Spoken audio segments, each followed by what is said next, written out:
90 degrees here in central Pennsylvania on the 5th or 6th of September. That's just crazy. I don't know what the actual date is. Being retired, I don't care about dates too much unless it's for something special, like this Saturday my oldest granddaughter's getting married, so I know what that date's gonna be, and pretty much know when all the horseshoe tournaments in the area are gonna happen. So that's the only time I worry about dates here in Sugar Run. But anyway, today what we're going to get into is finishing the first top plate on these walls. I'll show you that here in a minute. Okay, we got on two of the walls, we got a top plate put on. Well, first of the top plates, and I'll explain that in a minute. And we got to finish that on these other walls, two walls. Putting on one section of top plate, and then I'm bracing these walls, plumbing them up, plumbing these 4x4s up, make sure the walls are straight, and then putting braces in so that they're good and sturdy. And then what I'm going to do is come back and put 2x4 studs between these walls and frame out for any windows and any doors. And then I'll go back and put in the second, which will make a double top plate, and it will lock these walls in real good. So that's what we're going to get set up to work on today. It's a little difficult getting the right camera angles, get good videos in this, but I'm going to give it a shot. All right, catch you in the next video.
Okay, I got all the top plates on, all 4 walls.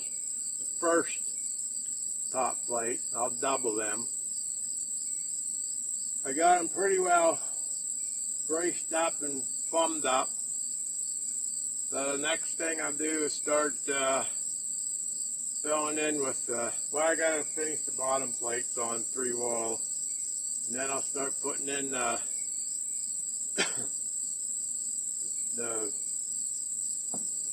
2x4 studs in there. Well, I couldn't think of the word studs. Imagine that. You can't think of the word stud. That doesn't say much for me, does it? But anyway, I'll be putting in the 2x4 studs in there and framing out any windows I have. I only have 2 windows. There's a story behind the windows and doors that we'll get into in another video. But that's it for this video. We'll catch you in the next.